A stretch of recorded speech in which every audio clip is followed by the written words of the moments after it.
দেখো এই ম্যাথটা সলভ কীভাবে করব, দুটো লুপ দিয়ে আছে, I1 আর I2 চেয়েছে। তো I1 I2 এটা সলভ করার জন্য আমরা একটা থিওরি অ্যাপ্লাই করব, যার নাম হচ্ছে নোডাল অ্যানালাইসিস। নোডাল অ্যানালাইসিসটা কি না, একটা ব্যাটারি থাকবে, ওই ব্যাটারিতে যে কোনো একটা পাথওয়ে চুজ করব যেটার মধ্যে দিয়ে কোনো রেজিস্ট্যান্স থাকবে না।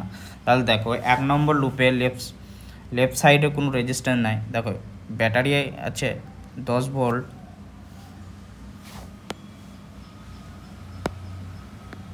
ব্যাটারি আছে 10 ভোল্ট, তাহলে পজিটিভ টার্মিনালে আমরা ধরলাম 10 ভোল্ট, আর পজিটিভ টার্মিনালে ধরলাম 10 ভোল্ট, নেগেটিভে কত হবে না 0, যেহেতু পোটেনশিয়াল ডিফারেন্স 10 আছে। তাহলে এই পয়েন্টটা হলো 10 ভোল্ট,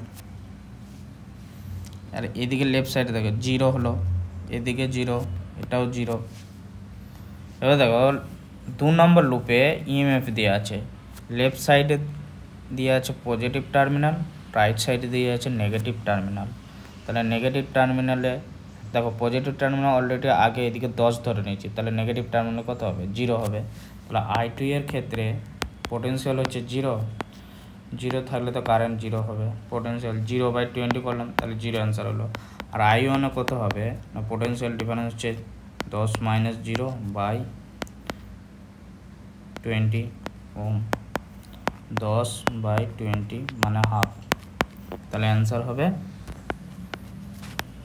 সি। এটা যদি অ্যান্সার হয় তাহলে এটা তোমরা কমেন্ট করে বলো কত অ্যান্সার হবে। এখানে I1 I2 আর I চেয়েছে।